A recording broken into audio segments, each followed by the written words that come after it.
listeners and lurkers. Welcome to Helping Hands Therapy Notes for Our Multidimensional Chaos. I'm Lady Lily, here with my co-host, January Garnet. Our topic today is dreams. And my co-host and I had a lot of questions. We did some research and found a lot of great information to share with you all. We'll try and break it down for you by going through the questions we had and the answers we found. If you're interested in doing more extensive research, we'll share our links in the description. So, here we go. To get us warmed up for the deep dive, we're going to start with a question. So, the question is, briefly describe a dream that has affected a life decision or recount a recurring dream that had a similar influence. Hopefully this counts, but for the longest time, I had reoccurring dreams of T-Rexes every time that I went to bed angry. It would, no matter what, without fail, I would have a dream about a T-Rex either somehow chasing me, somehow being around me, if I went to bed angry. And so I started, working on if I not going to bed angry, whether it's by resolving the issue that made me angry or learning how to put it on pause, and generally just working on my anger. And so those dreams, have started to fade over the years as I've become better at either putting it on pause or resolving the issues through communication. So what about you?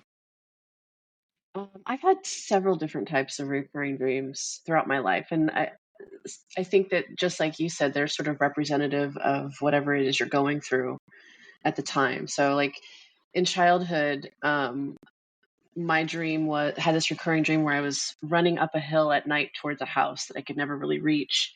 And that's probably reflective of feeling, not safe at home, feeling lost. Sometimes there was a wolf chasing me, and that was probably more of the intense, things that were happening at the time. And then as I got older, when I was married, I had a recurring dream where I would always dream about not being able to find my husband, like not being able to text him or page him or call him and somebody was like keeping me from getting in contact with him. And that was representative of the emotional disconnect that I felt with him throughout our marriage. And so these days, I don't really have recurring dreams as far as visually remembering, but I can definitely say that the dreams that I have a similar theme, a recurring theme, which is just trying to process whatever stressful, difficult thing I'm having to go through at the moment. So, it's hard to remember them. I think I don't know if it's different for different people, but sometimes I can remember them vividly, and then other times I just can't. So, yeah, that was my experience. Yeah. So that brings us into our topic. What are dreams? So what is your definition of what a dream is? I think my definition would be how your brain sort of processes your thoughts and experiences, trying to unpack what you've gone through during the day. And it could be completely benign or stressful, but I think that would be my definition. Funny story. That pretty much sums up my definition. That it's your brain somehow processing the emotions and the things that you went through throughout the day, or if it's something that's been carrying over from days, it might be a recurring theme, maybe not the same dream, but theme that you have for a short period of time. But it's all revolving around processing your emotions and your experience. So the Oxford Dictionary defines dreams as a series of thoughts, images, and sensations occurring in a person's mind during sleep. Yeah, pretty much it.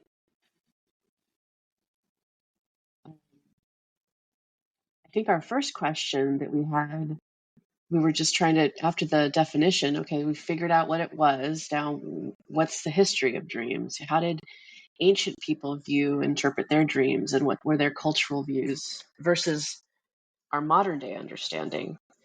And what we found out was really interesting. Most people interpreted their dreams in ancient history as a literal experience.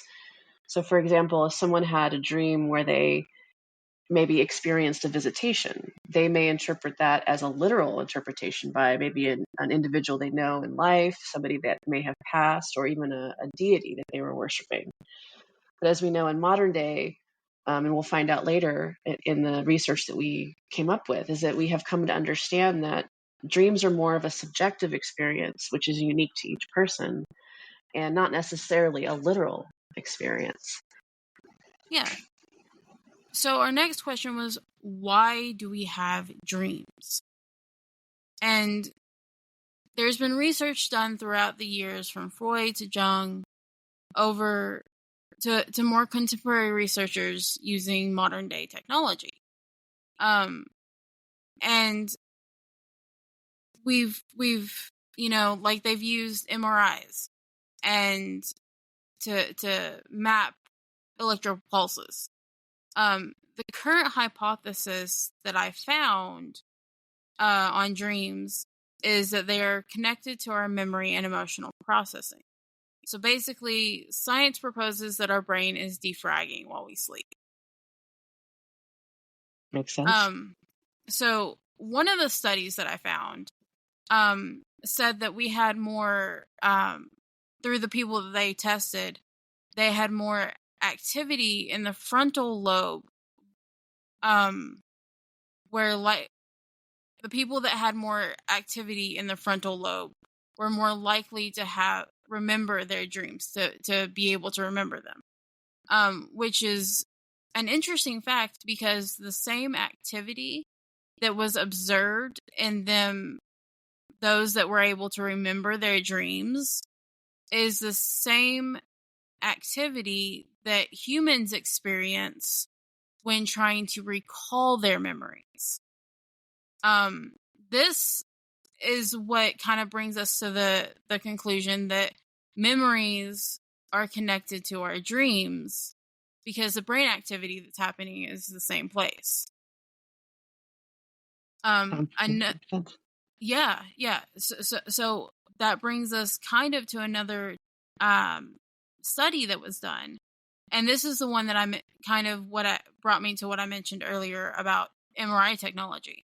So they posited that the relationship between dreaming and deep brain structure, and they found that the more vivid and emotionally intense dreams are, that they're linked to the amygdala and hippocampus, or our emotion and memory centers of the brain.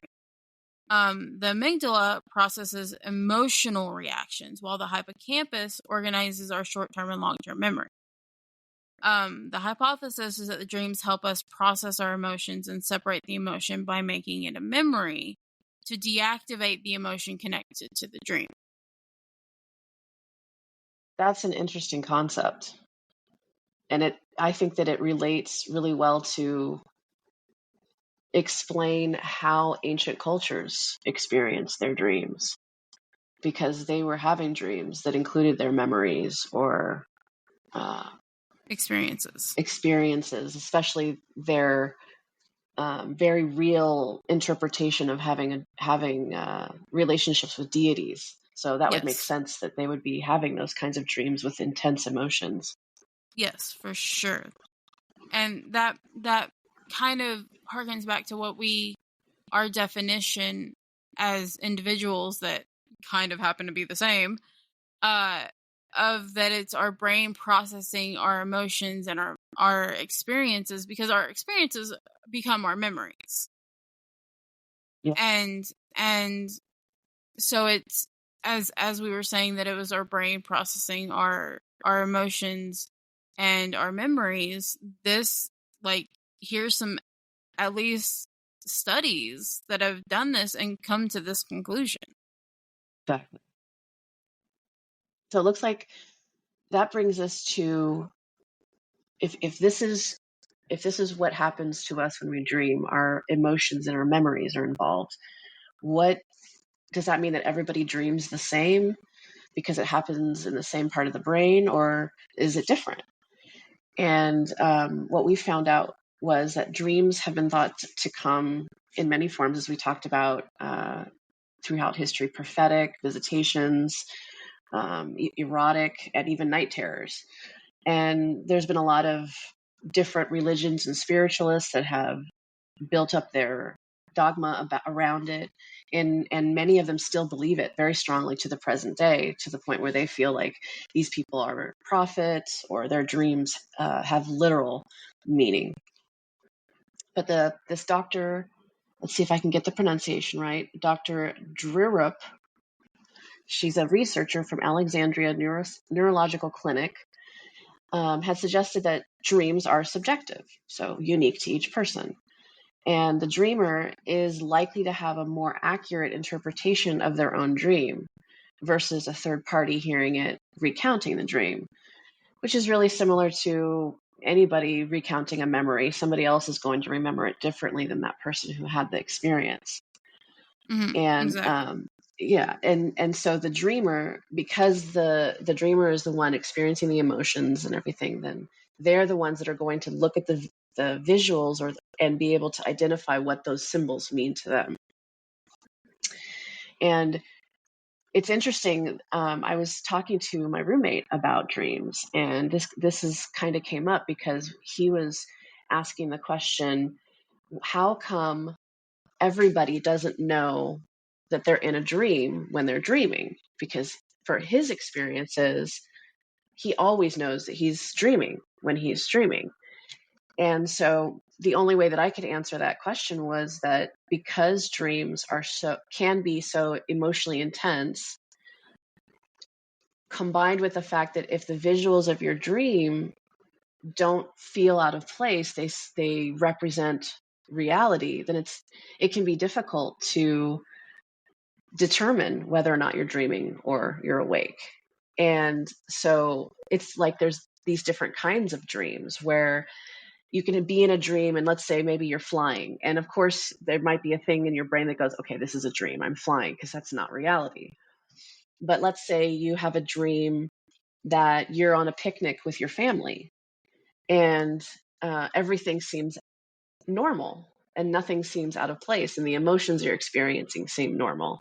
So one might be able to wake up from that and be like, wow, that was really felt real and vivid, and I've had both types of dreams. But I thought it was very interesting that my roommate, he only, and I know you have some really good information about lucid dreaming, because that's what he described it as. He has always been able to lucid dream, which is being aware that you're dreaming when Yeah. he's dreaming. And another aspect of lucid dreaming, which I don't know if your roommate does or is able to do, is that you have semi-control over yourself. So you can be like, I'm dreaming, I'm going to do this. And in your dream, you're able to do this. So you're able to kind of take control of it in whatever manner that your brain allows you to. So apparently 55% of people, rather, say that they've experienced I cannot speak today, lucid dreaming in their lifetime. And there's been at least one case study that has done testing to see about the ability to train yourself to lucid dream. I've actually heard of people that say that they have trained themselves to lucid dream, and they've been able to have more instances of lucid dreaming where they, in the dreams, they're able to control themselves, at least to some aspect. Yeah, I actually have found lucid dreaming very fascinating, even when I was very young. And I remember learning about how to actively have an influence over what's going on in your dream.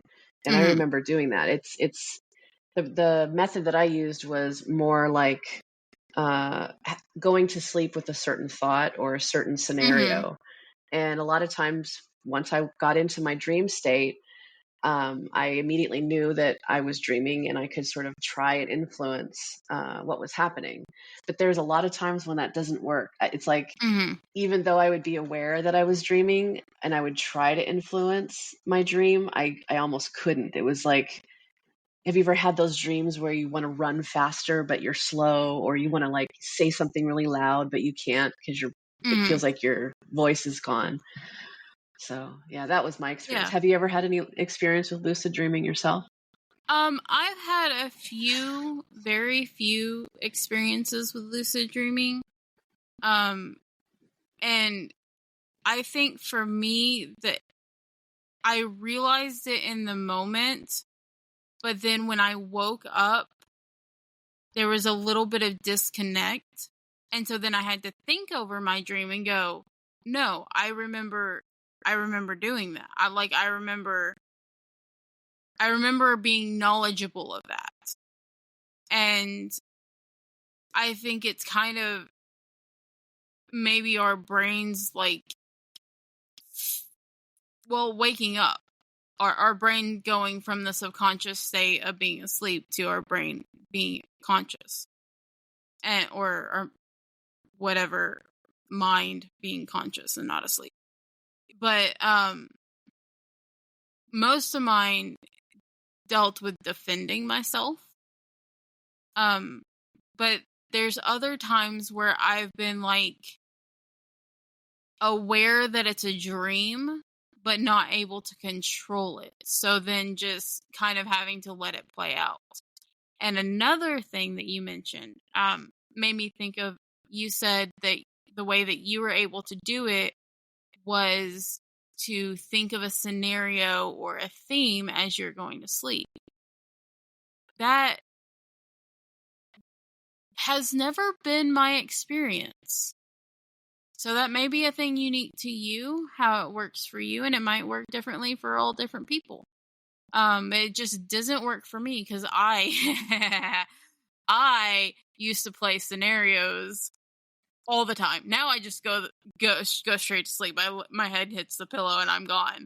Or, you know, but I used to lay for hours and play out scenarios in my head. Yeah. And it was almost a surefire thing. If I did that, I wasn't going to dream a theme like that. It was like a 50% chance for me. It didn't always work, but sometimes it did. But I think I took more pleasure in just recounting the scenario in my head. Mm-hmm. Right. That I think that process was more about me trying to wind my brain down so that I could fall asleep. Yeah.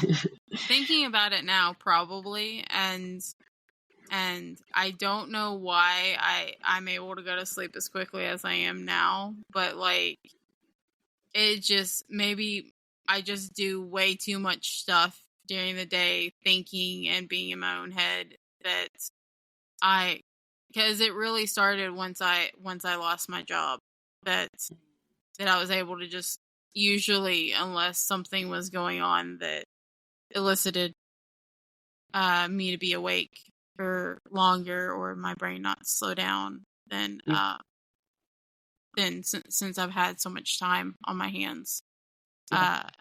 I've done a lot of things during the day, and I think my brain I'm just tired and ready to go to sleep. Yeah, for sure. For sure. It's just, I find it so interesting that I'm wondering now, that what if lucid dreaming, or the act of trying to purposefully change your dreams, may be actually interrupting the natural process of how dreams are supposed to work. So Hmm. according to this research that was done, it seems like that the dreaming is caused or comes from the memories and feelings part of our brain.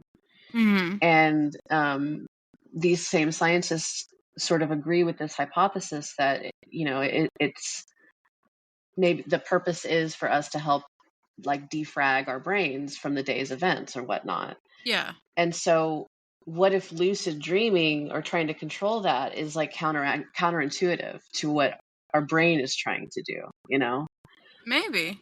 And maybe that's why it's difficult, like why there is if people are interested in doing it, it takes training and practice, because it might be something that's like your brain's like, no, I don't want to do that. I want to recount it or recount this movie so that I can defrag your brain. I don't want you controlling it. Yeah, And it's that, like going against it. yeah, because and part of the purpose of doing that while we're asleep is so that we can be refreshed when we wake up. Yeah. And so, if we're trying to actively change our dreams, we're using the part of our brain that needs to be asleep. Yeah. And so like that just kind of popped into my head as I'm thinking about the research versus people's reaction Yeah. to it. It's just this whole subject is so fascinating to me. It is, and there's so much more on it than we've even begun to think that we scratched the surface of. And Yeah. funny story. By the way, people, you should turn your computers off sometimes. They need time to sleep too. I routinely forget this. I do too, and I've just recently started doing it because to try to save electricity. But then I'm thinking, in light of this today's podcast, I thought, wow, maybe my computer needs time to sleep. So sounds like you Yeah. just confirmed it. Yeah, I was thinking about it now. I was like, right, we defragging, we kind of think of our brains as computers, and like we also think of computers as brains. Mhm. We connect the two. I can't think of what it's called right now, but we anyways, we associate one with the other. Right. And so it just popped in my head. It's like, you should probably turn your computer off more often so that it can, process and defrag and cool off and, have some sleeping time. Yeah. At the very least, it just give it a rest. Yeah. And that's actually, my husband has told me that, who is much more into computer building and actual tech, like The maintenance, mechanical tech, the mechanical parts of computers. the hardware. Yeah. Hardware, yes, that's the word I was looking for. He's more into the hardware, whereas I'm more in. If I got into things, I would be more into the computer science of coding and things like that. But he tells me on a semi-regular basis, have you turned your computer off? If your computer's having troubles, he'll go, have you restarted it? Have you turned it off? And that's another reason I think that, like, tech support, wow, we just went off on a whole tangent about computers. I think that's a reason why tech support asks, did you turn it off and turn it back on? Yeah. Yeah. That's usually my first reaction when my computer Oh, yeah. is misbehaving. It's like, oh, I need to restart. Yeah, that is 100% my first reaction. And so for us that kind of have that thought process, it gets a little frustrating when tech support says, have you done this? But you would be you may not be surprised, but you may be surprised at how many people would not think to do that. Yeah. It's like the equivalent of a doctor. You go to the doctor and be like, I feel like crap. And maybe one of their questions, well, how are you sleeping? Exactly. Are you getting Which, enough sleep? yeah. Or are you getting too much sleep? That is Hmm. another factor. If you get Yeah, too much sleep, you can feel lethargic and sluggish throughout the day. absolutely. And you know what, that actually reminds me of an experience I had. I remember talking to one of my past therapists about dreams, and I don't know, she didn't really share her sources of the things that she told me. Some of the things she said just seemed to make sense. And so I'm not sure what I'm about to say is scientifically backed up, but she had said that a lot of times when you're under stress, and I think this actually more pertains to like negative or stressful dreams. If we're experiencing a lot of that during our dreams, we're actually not getting the total rest that we could have been having. Yeah, Which I thought was because really interesting. yeah, And, I understand that. yeah. And she also said, I guess this is kind of going into uh, our next question about what dreams can tell us about us. One of the things that she told me is that a lot of people think that meeting the people that you meet in your dream are often different aspects of yourself. And so, which changes the way that you would interact with that person to me, because a lot of times, like we said, ancient people would have visitation dreams or whatnot, and they would think that they're interacting with a whole nother person that's having a whole other set of their own thoughts and experiences. But when my therapist told me that, and then I would consecutively have a dream after that, I thought, okay, I had a dream about my sister. What aspect of myself does this represent? And it kind of made me look at dreams in a different way to try to help me to see myself better, in a sense. Yeah, I think that can be both. I think that at least some of them, just personally, I think that because like it goes back to what types of dreams we have and Right. stuff, and so it could be an aspect of yourself, it could be an experience you had, it could be so it might be some aspect of yourself that emotions, or it could be an experience you had or something like that. And so I think that because I resonate with that. And but something else I've also heard is that every face that because I don't know if you notice this or if this is something that happens in your dreams, but not everybody has a actual face. Like their face is kind of blurred. And then there's some people that have it is a defined face. Yes. And somebody, I don't remember who told me this, and I don't know how factually backed up this is, but that every face that you actually see in your dream, you have seen in real life, whether it's a picture, whether it's a video of a celebrity, or you pass them in the store. Interesting. Every face that you actually see is somebody that you've seen in real life. I mean, that would make sense that your brain would just use, whatever information they have on hand to, unpack everything in your dream. What really blows my mind is that I've had dreams of where I can like have a physical experience. Like I remember one time before I would ever started dating anybody or got married or anything, I had a dream where I had French kissed this boy. And I remember in the dream feeling that, like, and at that point in my life, I had never kissed anybody. But I remember, like, in the dream feeling, the lips touching and the tongue and everything, and I woke up and I'm like, wow, that was really vivid. I wonder if that's how it actually feels.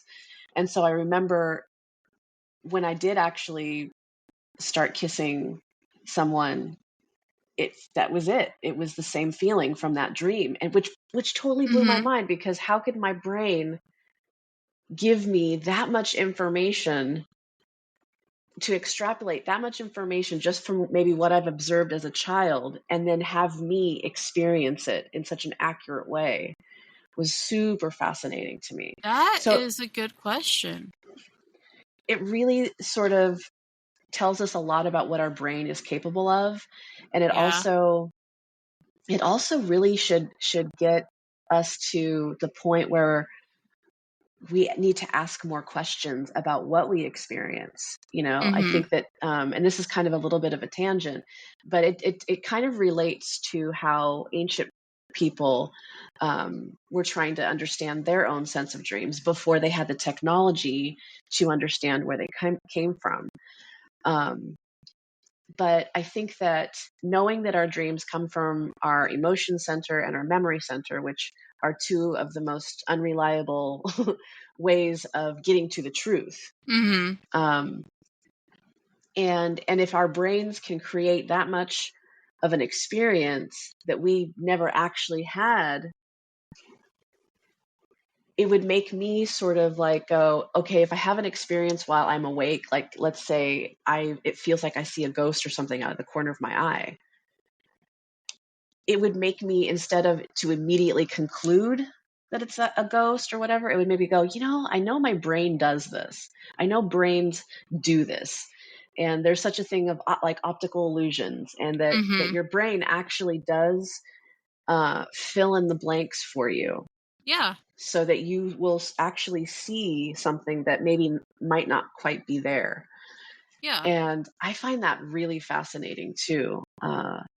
There's so much about our brain, like you said, so much about our brains that we don't know and we have yet to find out. And it really behooves us to take a pause before we make conclusions about our Mhm. experiences and our perceptions. And yeah, and like slight tangent that goes off of memory. Mm-hmm. Again, not sure how factually this and how research this has been done. But I had heard, and maybe it's more of a spiritualist's point of view, but um that there was a hypothesis that some memories um memories could be it was a hypothesis that memories could be stored in the blood, Interesting. and that when you're a child you have all as a not baby, well actually as like the first week or so, supposedly that I'd heard, that you shared your mother's blood, but as a fetus your mother's blood is running through you. Mm-hmm. And so as our brain is forming, the hypothesis was that those memories that were in the chemicals and everything that store that were memories got transmitted into our brain, and they got stored as kind of like um like a memory stick. It makes sense. But I don't know. That's a question that I should Google and see how that hypothesis has panned out, if that's been found to be factually incorrect, that memories are for sure. It is fact that memories are not stored in the blood. Because I mean, how can if memories are electrical pulses, then how can they be stored in the blood? But then again, like what that begs the question of separation between consciousness and electrical waves and all Yeah. metaphysical stuff. Yeah. I would definitely like to maybe explore that on another episode, because Yeah. I know that actually reminds me of the book, The Body Keeps the Score. And that's really Mhm. talking about like trauma and how your body remembers trauma. And so I wonder what that means. Like, Yeah. how does your quote unquote body remember, when we know Mhm. we just read the studies that the memory and the emotions are in your brain. So how does your body quote unquote remember? Yeah. any kind of experiences. So that might be a really cool thing to explore. Yeah, that is, and things to research, and that, which, I mean, I said that that's a metaphysical thing, but technically dreams are metaphysical. Yeah, for sure. Yeah. Because they're not tangible, that we, or at least they're not currently tangible, that we can physically, produce Yeah. any kind of, yeah, physical. Yeah. Yeah. That's that there To, should have been a period there. to go along with that, I actually saw something really interesting the other day. And it was, okay, so what they did was they set it up to where they were recording brain waves while the person was listening to music. Mm-hmm. And so they had two sound bites side by side. The first sound bite was the actual clip of the music, so Mm-hmm. as we hear it. And then the other clip was basically what the brain picked up as far as sound, and they were playing that back in a literal sense. And it didn't sound exactly like the music, Mm-hmm. which blew my mind. I would, Interesting. yeah, it really blew my mind. And so that just kind of, threw a bunch of more different questions in my head about, like, So, if I understand this correctly, they measured the brain waves while listening to the music, and then translated those brain waves into sound mhm. and played them back, and they did not sound the same as the music. Yeah, it was like, it sounded a little bit like it, and you could hear sort of elements of the music in it, but it was not the same. It was like It this, was a little off. yeah, it was like this, it was almost like it was playing back everything going on in your brain, including the sound, if that makes any Interesting. sense. Yeah, it was It really kind of fascinating. so did it kind of have, like, not in the literal sense of static, but some kind of extra static with it?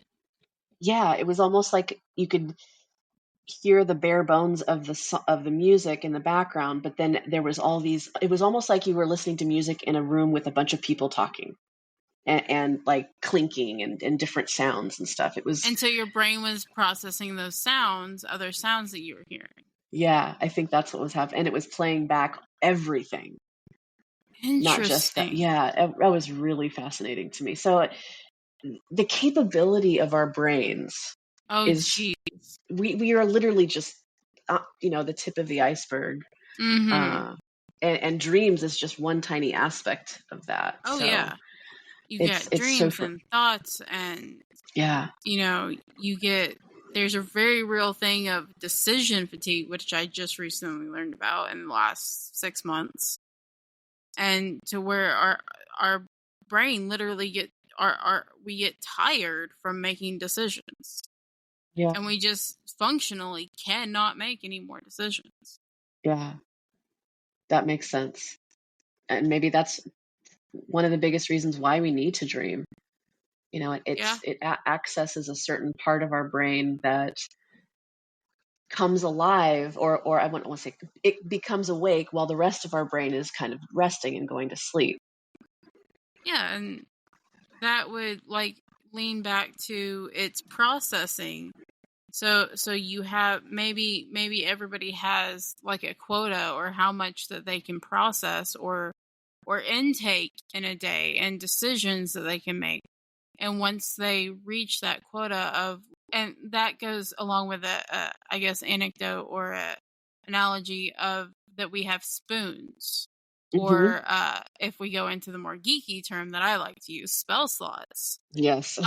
And we have so many of them, and different tasks and things that we have to do take different spoons, and we can use a bigger spoon, a bigger allotment for a smaller task, but we can't use a smaller spoon for a bigger task because it's not going to pick it up. Yes, And exactly. and so if we have an allotted amount of decisions we can make in a day, then our brain at night, if it's processing and putting those into memories and however that's stored, is a different area than our decision making and our intake for the next day. And so it processes that between days when we sleep. Yeah. Yeah, that makes perfect sense. So we kind of talked around it. And you mentioned it, but then we went off on rabbit trails and tangents and tangents. Those- So what can dreams tell us about ourselves? Yeah, That is a big question. it is a big question. I think that, well, since we know that dreams are subjective, different for each person, I think it would be up to each person to figure that out.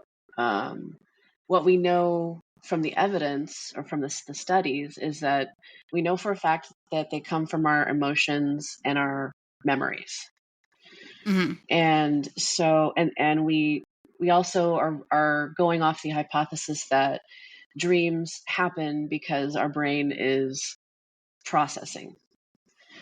And so what can that tell us about ourselves? Well, it can tell us, first of all, that our bodies are working correctly. Mm-hmm. But then I think that as far as what we dream and how we experience our dreams is definitely a subjective experience. However, for my own interest in dreams and what I've learned throughout the years, there are common symbols, or certain things that you would see in a dream that mean something else, that are sort of common, a general commonality for most Mm-hmm. people, not necessarily true for everyone. And so you could go that route. You could go into your dreams and try to remember the details and figure out if those symbols mean anything. Or you could just take it at face value. I tend to go through my dreams and figure out the emotion that is attached to whatever I'm seeing. Yeah. So I'm trying to think of an example, but it's more than it's just whatever I'm experiencing.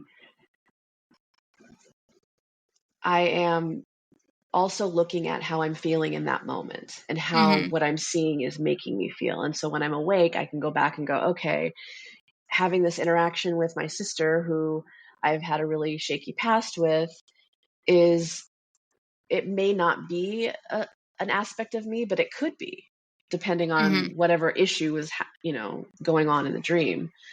But I think it's definitely unique to each person, and it's worth Mm-hmm. exploring. Yeah, and like you said, you this reminds me of something we've talked about before, but it sounds like you intellectualize it. Am I correct in saying Absolutely. that?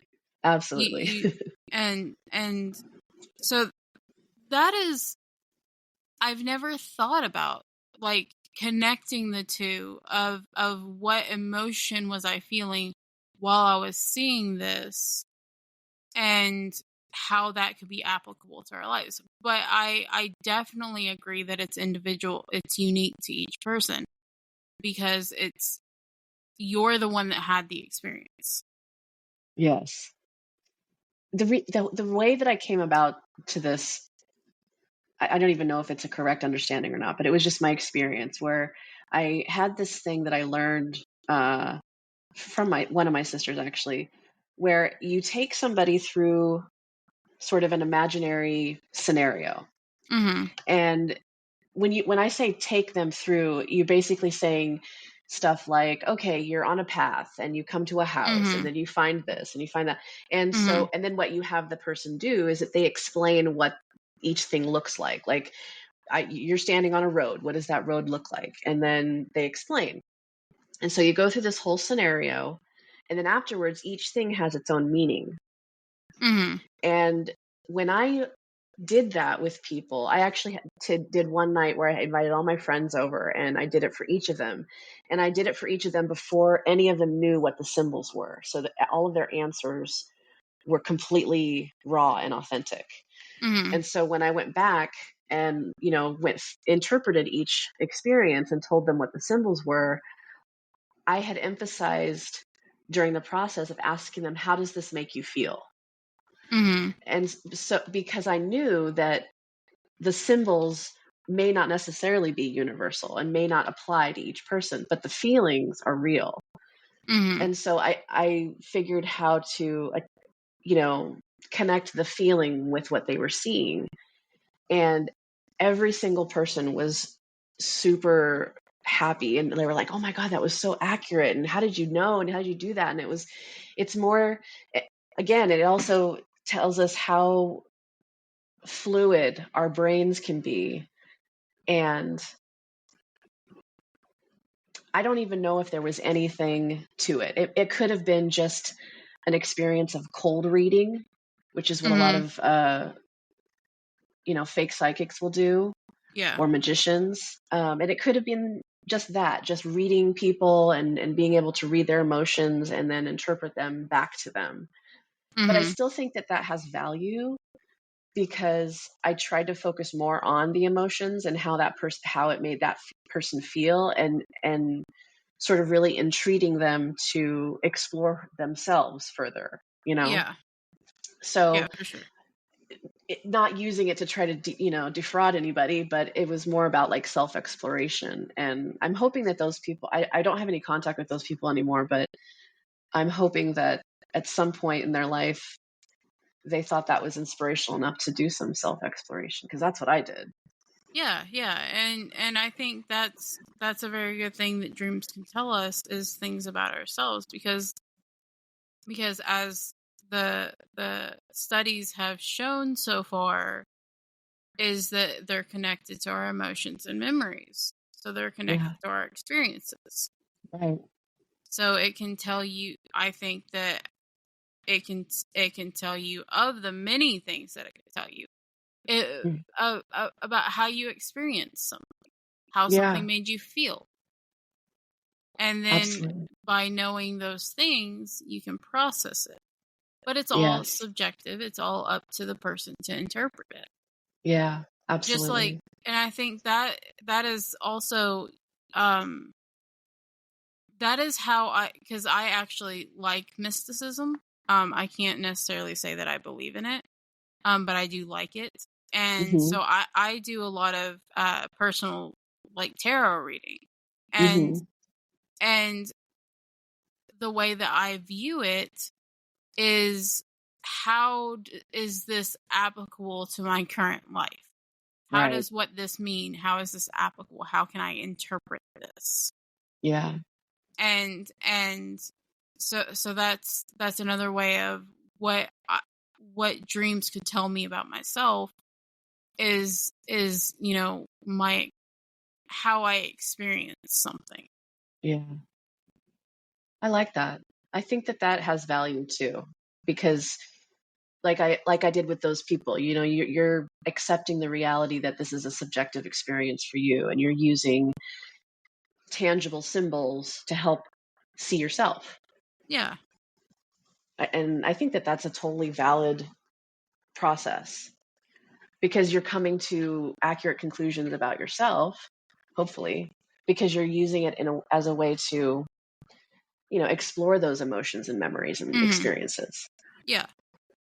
And I don't know, maybe to go a little off what you said about wondering if lucid dreaming was anti to the process of what we needed to do.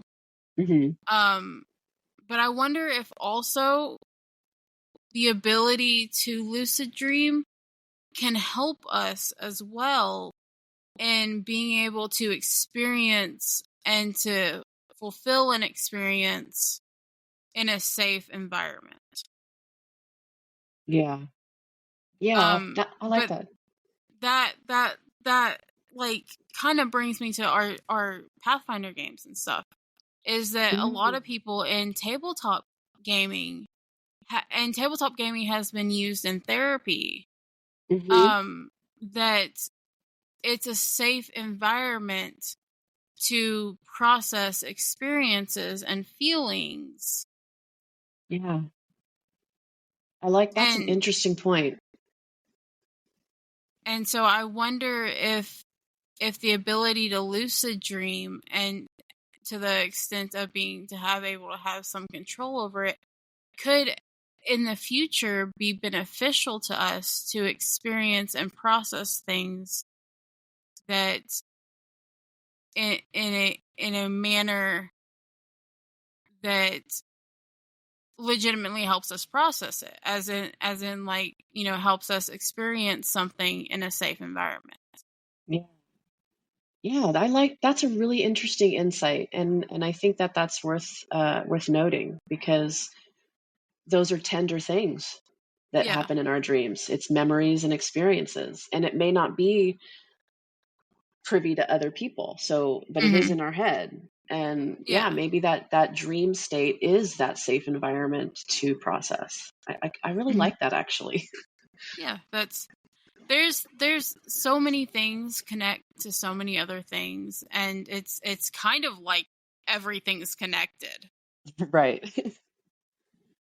We'll have to Um get into that on another episode too, yeah, because right. that kind of stuff is really fascinating to me. Yes, and that's the thing, and that's the kind of a thing that I guess should point out is, obviously,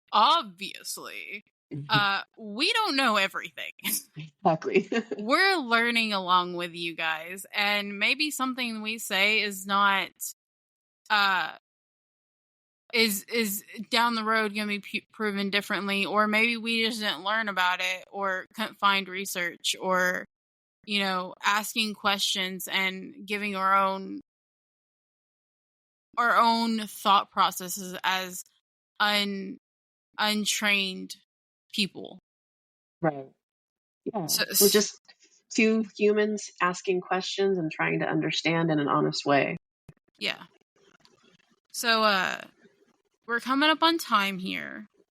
But that kind of giving that kind of disclaimer there, kind of brings me into kind of our last little tidbit here, is that there is a ton of that we as humans still don't know about dreams or about consciousness in general. But as technology advances, it is very likely, or at least I hope it's likely, that we'll be able to delve deeper into our subconscious and the worlds that exist in our mind. So, are there any things that we didn't touch on, or the millions of things that we did touch on, that you want to talk about before we come to a close? I think that we covered it. I was going to suggest that we'll maybe leave it up to our listeners. That process I mentioned, as far as walking somebody through a scenario and then interpreting it afterwards, that might be really fun to do on a stream. And I would be more than happy to do that with you if you felt comfortable with that. And then we could sort of do the interpretation at the same time, and just kind of see what happens. I think So that is a cool idea, yeah, because that'd be like fun. I've had like therapists that tried doing that with me. Hmm. And at the time I wasn't receptive to it, Yeah, because I didn't believe or didn't have the knowledge and didn't understand how connected our brains and our thoughts and our consciousness were. yeah. So I think that would be so cool to do that with you. Okay, So cool. Yeah, I'm totally down to that. we'll plan it then. All right.